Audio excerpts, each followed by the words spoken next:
Audiolivro Reunião da Paz, capítulo 19. Os Lobos dos anos 60. Nossa missão principal nessa década foi acompanhar a versão oficial do Homem na Lua.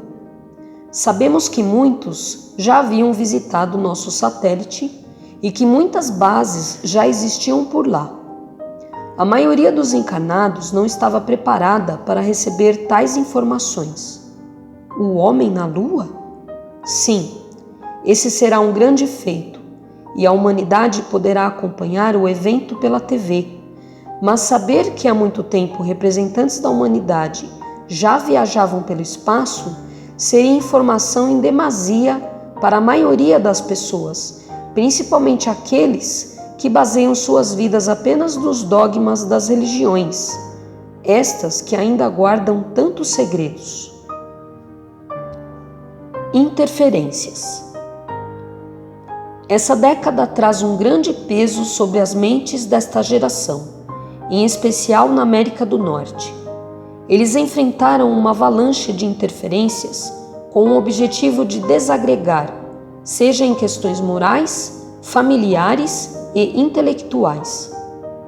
Líderes espiritualistas surgiram e encontraram lugar nas mentes e nos corações do homem ocidental, afirmando que todos os regimes os escravizaram, que todos deveriam ser revolucionários e que só a verdade desses líderes é que poderia libertar as mentes dos homens comuns.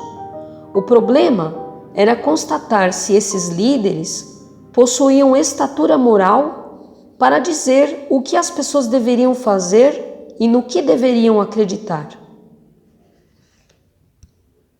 Muitos desses autodenominados iluminados causaram dor pela violência e por desajustes morais. Desviaram a si mesmos e os seus seguidores do verdadeiro caminho de paz e harmonia para um caminho de sofrimento e karma. Conflitos foram estabelecidos entre os adeptos dessa nova filosofia e os cidadãos comuns do estado de Oregon. A mensagem disseminada naquele momento foi que as pessoas poderiam exercer total liberdade sem assumirem responsabilidades ou consequências por seus atos, e que somente desse modo alcançariam a iluminação, isto é, o conhecimento necessário que abalaria os governos. Foram criados movimentos espiritualistas com mensagens contraditórias às crenças do Ocidente. Estes foram aperfeiçoados e inseridos na sociedade, causando escândalos e vergonha para a maioria das pessoas na época, enfraquecendo a sociedade.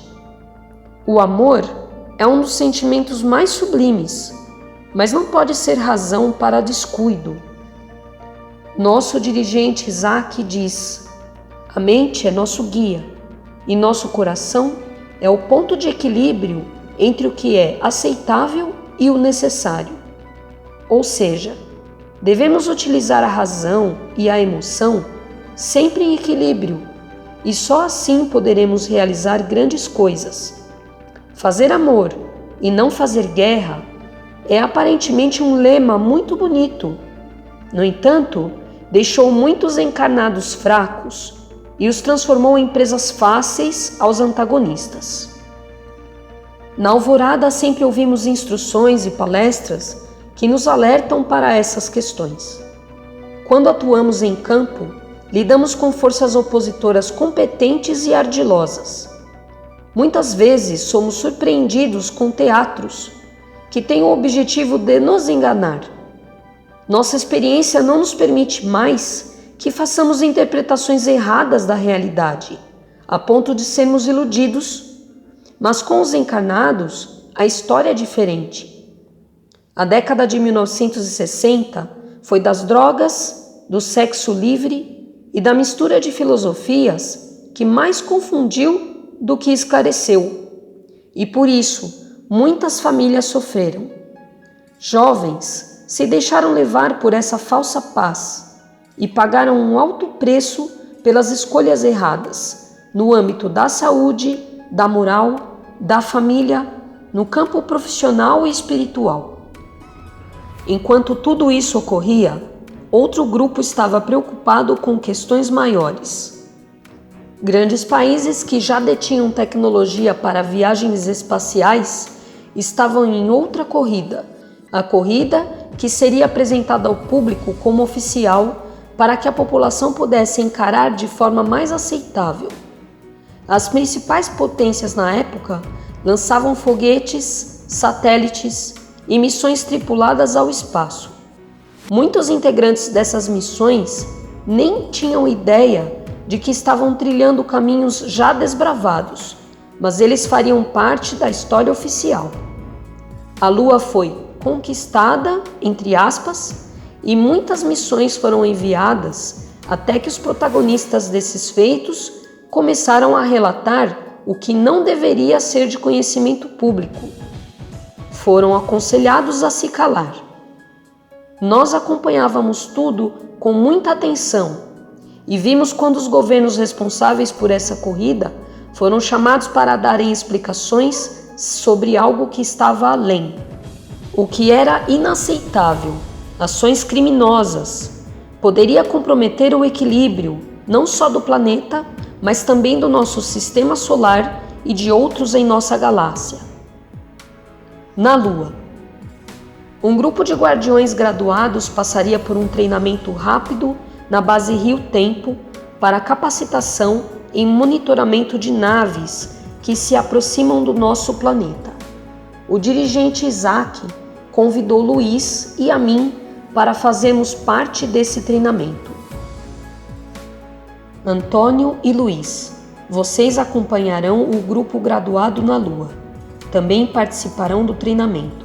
Fiquem atentos a todos os detalhes e aproveito para pedir a Antônio que registre tudo.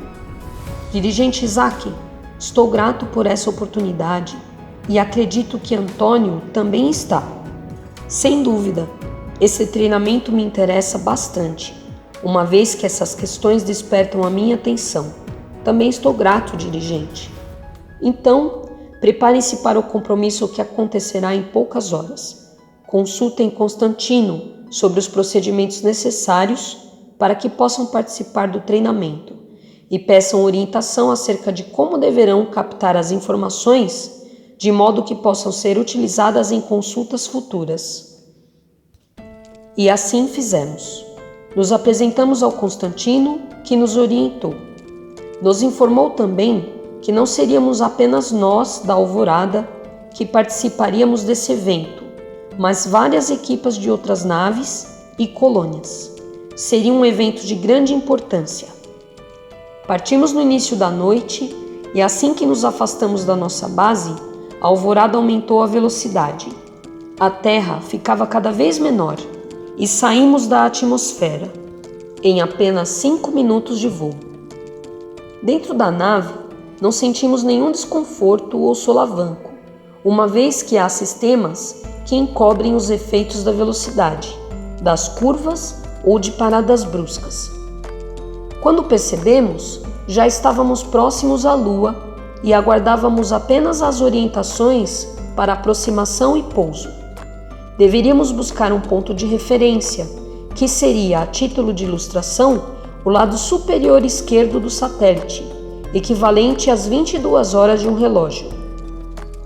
Antônio, veja a quantidade de naves em aproximação, veja!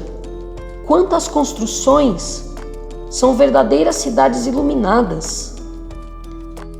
Luiz estava bem mais impressionado que eu ao ver as instalações na Lua. Ele falava das estruturas do nosso plano espiritual e também das estruturas do plano dos encarnados. O interessante é que os encarnados que moram e atuam nessas instalações sabem da nossa existência e que temos bases aqui. Porém, muitos deles continuam suas atividades normalmente e procuram cumprir as tarefas sem pensar em nossa presença.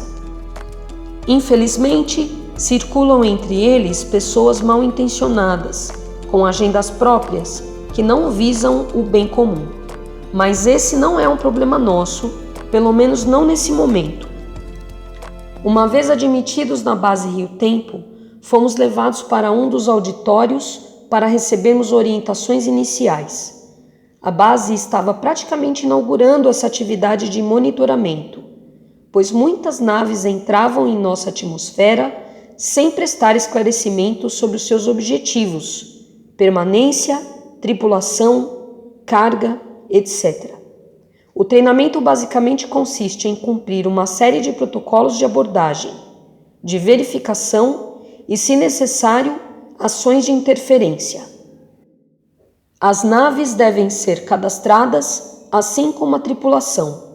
Não havendo nenhuma restrição, a entrada é autorizada, porém, o monitoramento é constante. A base Rio Tempo conta com equipamentos de monitoramento de alcance tão impressionante, cuja tecnologia só será conhecida pela maioria de encarnados em mais de 100 anos à frente. Além dos protocolos de verificação e de cadastro, também fez parte do nosso treinamento a operação dessa tecnologia. Nós acompanhávamos muitas aproximações. Não imaginávamos que o fluxo de naves era tão grande. Também pudemos vislumbrar outros níveis de atuação, mesmo que de longe, pois muitas organizações poderosas pairam sobre o nosso sistema solar, protegendo todos os planetas de ação predatória de algumas inteligências que desejam apenas o controle. Isso me fez lembrar mais uma vez o que a guardiã Cíntia havia me dito quando nos encontramos, que há vários níveis de conflito.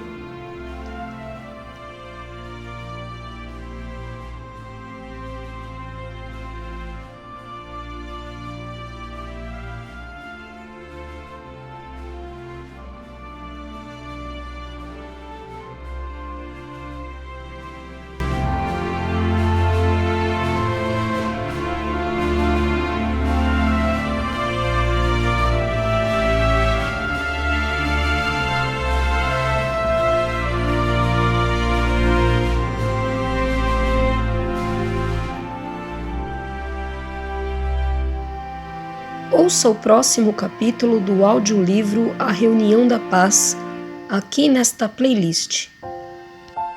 Inscreva-se no canal Discerne Edifique e, se você gostar, curta e compartilhe.